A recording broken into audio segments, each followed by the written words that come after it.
అందరికీ నమస్తే అండి. పవన్ కళ్యాణ్ గారు రాజకీయాల్లో ఇప్పుడు యాక్చువల్లీ ఆయన అధికారంలో మొదటిసారి ఉన్నారు. డిప్యూటీ సీఎంగా, పంచాయతీరాజ్ అండ్ గ్రామీణాభివృద్ధి శాఖ మంత్రిగా అత్యంత కీలకమైన పొజిషన్లో ఉన్నారు. ఇది యాక్చువల్లీ జనసేన పార్టీకి కూడా క్రూషియల్ పీరియడ్, కీలకమైన సమయం.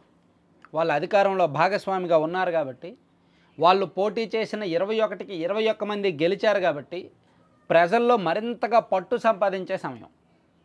సో నెక్స్ట్ 5 ఇయర్స్లో అంటే వచ్చే ఎన్నికల నాటికి జనసేన పార్టీ బలం కొన్ని రెట్లు పెరగాలి. వాళ్ళ టార్గెట్ ఒక 50 సీట్లు 60 సీట్లకో వెళ్ళాలి. సో అది వాళ్ళు లోపాయికారిగా వేసుకున్న ఒక ప్రణాళిక. అందుకే ఈ మధ్య మెంబర్షిప్ డ్రైవ్లో కూడా ఆ పార్టీ చాలా నియోజకవర్గాల మీద ఫోకస్ పెట్టారు. అలాగే ఆ పార్టీ ఎమ్మెల్యేలుగా ఉన్న చోటతో పాటు ఇతర చోట్ల పార్టీ బలంగా ఉన్న కొన్ని చోట్ల కూడా ఇన్ఛార్జీలు యాక్టివ్గా పావులు కదుపుతున్నారు, చాలా కీలకంగా పనిచేస్తున్నారు. సో అందుకే జనసేన పార్టీ పట్టు బిగించాలి. పవన్ కళ్యాణ్ గారు పాలనలో తనదైన ముద్ర వేయాలి భాగస్వామిగా. సో ప్రభుత్వానికి మంచి పేరు రావాలి, అందులో పవన్ కళ్యాణ్ గారి పాత్ర స్పష్టంగా కనిపించాలి అనేది ఆ పార్టీ కోరుకుంటున్నారు, ఆ పార్టీ అభిమానులు, పవన్ కళ్యాణ్ గారి అభిమానులు. సో ఈ క్రమంలోనే పవన్ కళ్యాణ్ గారు నిజంగా ఒక పల్లెల మనసులు గెలుచుకున్నారు. ఒకే ఒక్క నిర్ణయం, ఒక మంచి నిర్ణయంతో ఆల్మోస్ట్ పల్లెలందరికీ దగ్గరయ్యారు. మనకి ఇప్పుడు వరకు తెలియని విషయం ఏంటంటే ఆగస్టు 15 వేడుకలకు, స్వాతంత్ర దినోత్సవ వేడుకలకు రాష్ట్ర ప్రభుత్వాల నుంచి యాక్చువల్లీ పంచాయతీలకు వెళ్ళే గ్రాంట్, మైనర్ పంచాయతీలు అయితే అంటే 5,000 లోపు జనాభా ఉంటే 100 రూపాయలంట, 5,000కు పైగా జనాభా ఉంటే 250 రూపాయలంట. అవే వెళ్తాయంట నిధులు. చాలా సింపుల్గా ఒక స్వాతంత్ర దినోత్సవ వేడుకలు చేయడానికి ఆ పంచాయతీ గ్రామ సభ నిర్వహిస్తేనే ఈజీగా 5,000 వేసిపోతాయి. జెండాలు కొనాలి, దానికి సంబంధించి పువ్వులు కొనాలి, చుట్టూ తోరణాలు కట్టాలి, ముగ్గులు వేయించాలి, అక్కడ ఏదో బ్లీచింగ్ చల్లించాలి, ఆ చుట్టూ వచ్చిన వాళ్ళకి ఏ స్వీట్లో మిక్చరో ఏదో ఒకటి పెట్టాలి. ఇవన్నీ ఈ మినిమం హడావుడైనా చేయాలి కదా. అలా చేయడానికి మినిమం తక్కువ 5,000 వేసిపోతాయి. అలాంటిది ఈ 100 రూపాయలు 250 ఏ కాలం నాటిది? స్వాతంత్రం కాలం నాటి నిర్ణయం అనుకుంటా బహుశా ఇది.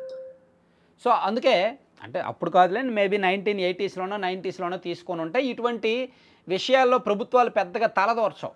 ఏముంది, సంవత్సరానికి ఒకసారి వచ్చే స్వాతంత్ర దినోత్సవ వేడుకలకు మనం ఎందుకులే, వాళ్ళు ఏదో ఒకటి ఖర్చు పెట్టుకుంటారులే అనుకుంటారు. ఈవెన్ పల్లెల్లో కూడా అదే జరుగుద్ది. సర్పంచులు వాళ్ళ సొంత డబ్బులే ఖర్చు పెట్టుకుంటారు. సర్పంచులు నాన్ రిజర్వ్డ్ సర్పంచులు అయితే వాళ్ళ సొంత డబ్బులు ఖర్చు పెట్టుకుంటారు ఇటువంటి వేడుకల్లో. అదే రిజర్వ్డ్ సర్పంచులు అయితే ఆ ఊర్లో ఎవరో ఒక పెద్ద నాయకుడు ఉంటారు చూడండి, ఆ నాయకులు ఖర్చు పెట్టుకుంటారు. సాధారణంగా జరిగేది అదే. పంచాయతీల నుంచి అఫీషియల్గా ఎప్పుడు నిధులు డ్రా చేయరు దీనికోసం. ఒకవేళ డ్రా చేసినా వేరే అకౌంట్కో రాసుకుంటారు. ఏదో చేతి బొమ్మ బాగు చేయించామనో, క్లీన్ చేయించామనో, పారిశుద్ధ్య పనులు చేయించామనో రాసుకొని దీనికి ఖర్చు పెడతారు. అలా జరుగుతాయి.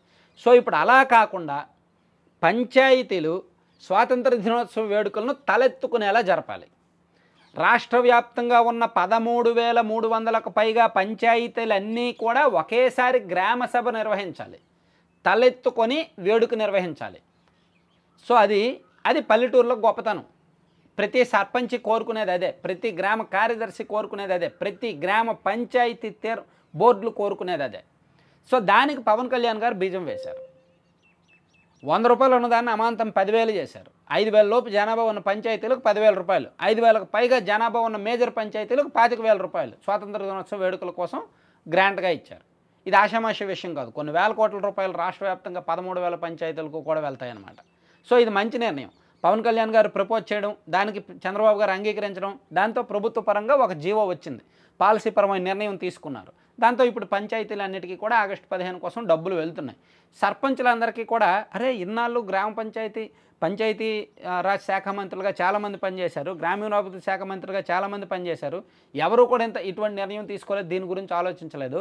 పవన్ కళ్యాణ్ గారు ఒక మంత్రి అయిన 2 నెలల్లోనే ఒక మంచి నిర్ణయం తీసుకున్నారా అనిపించుకున్నారు. అట్లా పల్లెల మనసులు గెలుచుకున్నారు ప్రస్తుతానికి పవన్ కళ్యాణ్ గారు. సో దీన్ని జనసేన పార్టీ కూడా పొలిటికల్ మార్కెటింగ్ చేస్తున్నారు. పవన్ కళ్యాణ్ గారు తీసుకున్న మంచి నిర్ణయం, ఖచ్చితంగా మంచి నిర్ణయాల మీద మార్కెటింగ్ చేసుకోవాలి. ఈవెన్ చంద్రబాబు గారు ఏమైనా పాలసీ డెసిషన్ మంచిది తీసుకున్నా వాళ్ళు టీడీపీ వాళ్ళు మార్కెటింగ్ చేస్తారుగా. జగన్మోహన్ రెడ్డి గారు సీఎంగా ఉన్నప్పుడు ఇటువంటి నిర్ణయాలు తీసుకున్న మార్కెటింగ్ జరుగుతుందిగా. సో పొలిటికల్ మార్కెటింగ్ అనేది కంపల్సరీ, అది ఇప్పుడు జరుగుతోంది.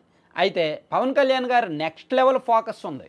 సో పంచాయతీలకు దీంతో అయినట్టు కాదు. ఆయన యాక్చువల్లీ గ్రామీణాభివృద్ధి పంచాయతీరాజ్ శాఖ మంత్రిగా కేంద్ర ప్రభుత్వం నుంచి మంచి మంచి నిధులు తీసుకొచ్చే అవకాశం ఉంది. కేంద్ర ప్రభుత్వంలో అనేక పథకాలు ఉన్నాయి. ఆ పథకాల ద్వారా నిధులు సాధ్యమైనంత ఎక్కువ తీసుకురావచ్చు. ఇప్పుడు గ్రామీణ ఉపాధి హామీ పథకం ఉంది. ఉపాధి హామీ పథకంతో మెటీరియల్ కాంపోనెంట్లో వేల కోట్ల నిధులు తీసుకురావచ్చు.